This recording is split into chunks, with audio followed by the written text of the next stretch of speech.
உரையாடும் போதும் நீ இன்றே பார்க்கிறேன் வீட்டில் உன்னை பொம்மையாக்கி என் கைகள் கோர்க்கிறேன். Popular scams in India. Scams அதாவது ஊழல் அப்படிங்கிறது எல்லா துறையிலும் நடந்துக்கிட்டு தான் இருக்கு.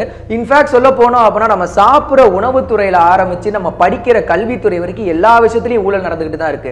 இந்த ஊழல் எல்லாமே பண்றது பொலிட்டீஷியன்ஸ் தானா அப்படின்னா அந்த இடத்துல தான் ஒரு கொஸ்டின் மார்க்கே. ஏன்னா அவங்க அதுல ஒரு அங்கமா தான் இருப்பாங்களே தவிர அவங்களுக்கு பின்னாடி வேலை செய்யற அந்த மாஸ்டர் பிரெயின் அவங்கள இது வரைக்கும் யாரும் அரெஸ்ட் பண்ணதா நம்ம இது வரைக்கும் கேள்விப்பட்டதே கிடையாது.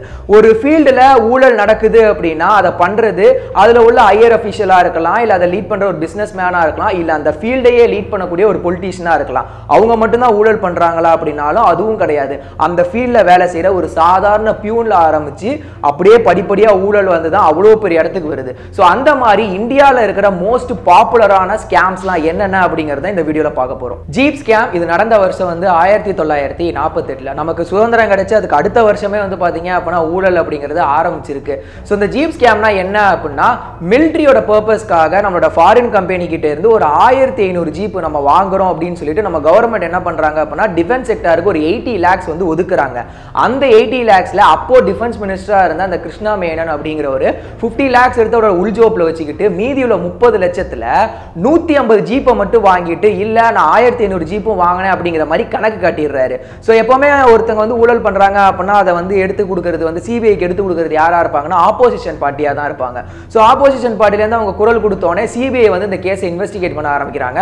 ஸோ அவங்க இன்வெஸ்டிகேட் பண்ணும்போது அவங்க கண்டுபிடிச்ச விஷயம் தான் அது. வெறும் 180 ஜீப்பை மட்டுமே வாங்கிட்டு நான் 1500 ஜீப் வாங்கினேன் அப்படின்னு சொல்லி ஒரு கணக்கு காட்டியிருந்தாரு அப்படின்னாங்க. பட் அப்போ பிரைம் மினிஸ்டரா இருந்தது நம்மளுடைய ஜவஹர்லால் நேரு அவர்கள். ஸோ அவர் இருந்தனால அவருக்கு கீழே இவர் ஒர்க் பண்ணிட்டு இருந்தனால இதை அப்படியே கிடப்பிலே வச்சிருந்தாங்க. அதுக்கப்புறம் செப்டம்பர் 30, 1955 சுப்ரீம் கோர்ட்ல என்ன தீர்ப்பு வருது அப்படின்னா போதிய ஆதாரம் இல்லாத காரணத்தினால் இந்த கேஸை நாங்க நிராகரிக்கிறோம் அப்படிங்கிற மாதிரி அந்த கேஸையே டிஸ்மிஸ் பண்ணிட்டாங்க. ஃபூடர் ஸ்கேம் இது நடந்தது 1996. அது என்னது ஃபூடர் அப்படின்னு கேட்குறீங்களா? ஒண்ணுமே கிடையாது. மாட்டுக்கு வைக்கிற தீவனம். இதுல 1000 கோடி ரூபாய் வரைக்கும் ஊழல் பண்ணியிருக்காங்கன்னா பார்த்துவாங்களேன். ஸோ இந்த ஊழலுக்கு பின்னாடி இருந்த அந்த மாஸ்டர் பிரெயின் யாரு அப்படின்னா அப்ப பீகார்ல சீஃப் மினிஸ்டரா இருந்தா நம்மளுடைய லல்லு பிரசாத் யாதவ் அவர்கள் தான். ஸோ அவர் என்ன பண்ணியிருக்காரு அப்படின்னா கவர்மெண்ட் இந்த மாதிரி ஒரு கேட்டில் ஃபீல்டு ஆரம்பிக்க போறோம், கேட்டில் ஃபீல்டு ஆரம்பிச்சு அதுக்கு இந்த மாட்டுகளுக்குலாம் அந்த தீவனம் மாதிரி ஒன்று வாங்கி போட்டு ஸோ அது மூலமா பால் உற்பத்தி அதிகப்படுத்தி கவர்மெண்ட்டுக்கு நாங்கள் வருவாய் ஈட்டி தர போறோம் அப்படின்னு சொல்லிட்டு ஒரு ஃபேக்கா ஒரு பிளான் ஒன்று ரெடி பண்ணி அதே மாதிரி ஒரு ஃபேக்கா ஒரு கேட்டில் ஃபீல்டு எல்லாமே ரெடி பண்ணியிருக்காங்க. இவருக்கு ஹெல்ப்பா யாரெல்லாம் இருந்திருக்காங்கன்னா பெரிய பெரிய பிசினஸ் மேன்ஸ்ல ஆரம்பிச்சு கவர்மெண்ட் அஃபீஷியல்ஸ், அனிமல் ஹஸ்பண்டரியில் வேலை பார்க்குற வரைக்கும் எல்லாருமே இவருடைய ஆளுகளா இருந்திருக்காங்க. ஸோ இந்த மாதிரி ஒரு 10 மாசம் இதே மாதிரி போயிட்டு இருந்திருக்கு. அதுக்கப்புறம் நம்மளுடைய கவர்மெண்ட்டுக்கு டவுட் வந்திருக்கு, என்ன இவங்க ஏதோ தில்லுமுள்ளு பண்றாங்களோ அப்படின்னு சொல்லிட்டு ஃபர்தரா இன்வெஸ்டிகேட் பண்ணும்போது தான் அவங்க சப்மிட் பண்ண அந்த டிரான்சாக்ஷன் எல்லாமே ஃபேக், அவங்க சப்மிட் பண்ண பில்லு எல்லாமே ஃபேக் அப்படிங்கிறது உங்களுக்கு தெரிய வந்திருக்கு.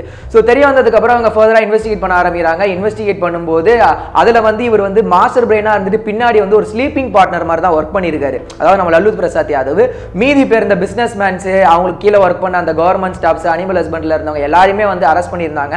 அவங்க வீட்டுக்கு ரைட் எல்லாம் போனப்போ தான் தெரிஞ்சது கிட்டத்தட்ட 1000 கோடி ரூபாய் வரைக்கும் இதுல ஊழல் நடந்திருக்கு அப்படிங்கிறத. ஸோ 1997 ஆப்போசிஷன் பார்ட்டி நிறைய இதுக்கு அப்போஸ் பண்ணனால 1997 என்ன ஆகுது அப்படின்னா இவர் சீஃப் மினிஸ்டர் போஸ்ட்ல இருந்து ரிசைன் பண்ணிடுறாரு. பட் இதுக்கான ஜட்மெண்ட் கேஸ் அப்படியே தள்ளி போய் 2006 தான் இதுக்கான தீர்ப்பு என்ன அப்படிங்கிறதே தெரிய வந்தது. ஜூனியர் டீச்சர் செலக்ஷன் ஸ்கேம் இது எப்போ நடந்தது அப்படின்னா 1999. இதுக்கு பின்னாடி இருந்த அந்த மாஸ்டர் பிரெயின் யாருன்னா அப்போ ஹரியானால சீஃப் மினிஸ்டரா இருந்த ஓம் பிரகாஷ் சவுட்லாவுடைய மகனான அஜய் சவுட்லா அப்படிங்கிறவர் தான். ஸோ அவர் என்ன பண்ணியிருக்காரு 1999 இந்த எக்ஸாம் நடந்திருக்கு. அதுக்கான ரிசல்ட்டை அனௌன்ஸே பண்ணல. ரொம்ப நாளா அது ஹோல்டுலேயே வச்சிருக்காங்க. அது ஹோல்டில் வைக்கப்பட்டதுக்கான முக்கிய காரணம் யாரு அப்படின்னா இவர் தான். ஸோ இவர் என்ன சொல்லியிருக்காரு அப்படின்னா அப்போ உள்ள ஐஏஎஸ் ஆஃபீஸர் சாட்லா சஞ்சீவ் அப்படிங்கிற மூலியமா இவர் என்ன பண்ணிருக்காரு இந்த ரிசல்ட்டை ஹோல்ட்லயே வச்சிருக்காரு.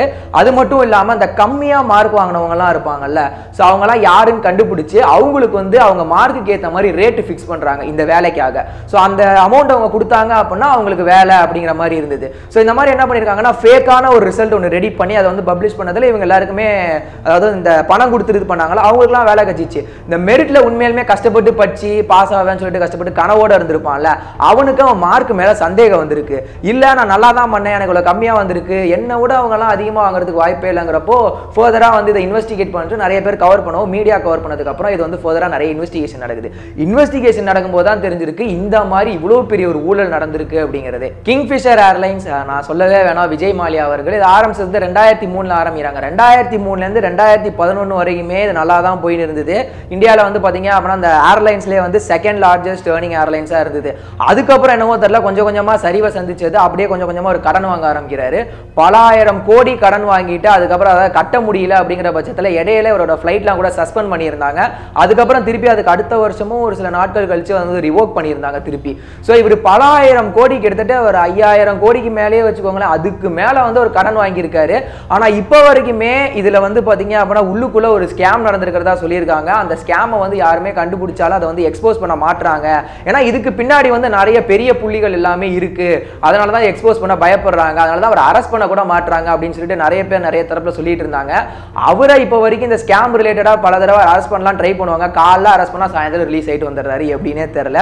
பட் இந்த மாதிரி ஸ்கேம்ஸ்ல வந்து பார்த்தீங்க அப்படின்னா இந்தியாவிலே ஹையஸ்ட் ஸ்கேமாக இருக்கிற கேட்டகரியில் கிங்ஃபிஷர் ஸ்கேம் தான் வந்து பார்த்தீங்கன்னா அந்த டாப் 2க்குள்ள இருக்கிற ஒரு கேட்டகரியில் இருக்கு. சத்யம் கம்ப்யூட்டர் ஸ்கேண்டில் நம்ம சின்ன வயசுல கேள்விப்பட்டிருப்போம். இப்போ தான் டிசிஎஸ், விப்ரோ, இன்ஃபோசிஸ் நிறைய பேர் சொல்றாங்க. அப்போல்லாருமே சத்யம் கம்ப்யூட்டர்ஸில் ஒர்க் பண்ணுறேன் அப்படின்னு தான் சொல்லுவாங்க. அதாவது நான் ஒரு 2000 அந்த மாதிரி ரேஞ்சில் அப்படின்னு வச்சுக்கோங்களேன். ஸோ அப்போல்லாருமே சொல்கிற பேர் வந்து சத்யம் கம்ப்யூட்டர்ஸில் தான் ஒர்க் பண்ணுறேன் அப்படிங்கிற மாதிரி சொல்லுவாங்க.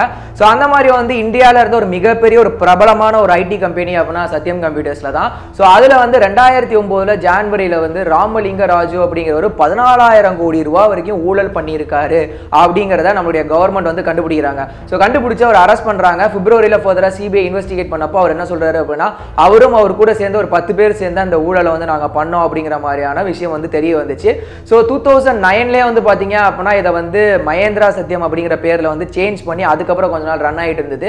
பட் இதோட டீஃபங்க்ஷன் எப்போ ஆச்சு அப்படின்னா 2013ல் திருப்பி டீஃபங்க்ஷன் ஆகி டெக் மஹேந்திராவோட அப்படியே மர்ஜ் ஆகிடுச்சு. இது போக இந்தியாவில் இருந்த ஒரு பாப்புலரான ஸ்கேம்னா எல்லாரும் சொல்றது வந்து இந்த 2G ஸ்பெக்ட்ரம் வழக்கு தான். ஸோ அது எப்போ நடந்தது, யார் அதுக்கு முக்கிய காரணங்கிறது எல்லாருமே தெரியும். ஒரு வழியாக ரிசல்ட் வந்து பார்த்தீங்க அப்படின்னா இப்போ மோடியோட அரசாட்சியில் 2G ஸ்பெக்ட்ரம்கான அந்த தீர்ப்பு என்ன அப்படிங்கிறது வந்துருச்சு.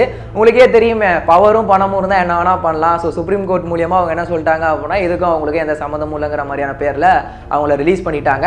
ஸோ இது போக உங்களுக்கு வேற ஏதாவது இந்தியாவில் நடந்த ஒரு பாப்புலரான ஸ்கேம் பற்றி ஏதாவது தெரியும் அப்படின்னா மறக்காம கீழே உள்ள கமெண்ட் செக்ஷனில் நீங்கள் கமெண்ட் பண்ணலாம். இந்த வீடியோ உங்களுக்கு பிடிச்சிருந்ததுன்னா லைக் பண்ணுங்க, கமெண்ட் பண்ணுங்க, அப்படியே சப்ஸ்கிரைப் பண்ணிட்டு பெல் ஐகானையும் கிளிக் பண்ணுங்க. Net TV for you viewers இந்த ப்ரோக்ராம் உங்களுக்கு பிடிச்சிருந்ததுன்னா லைக் பண்ணுங்க, ஷேர் பண்ணுங்க அண்ட் சப்ஸ்கிரைப் பண்ணுங்க.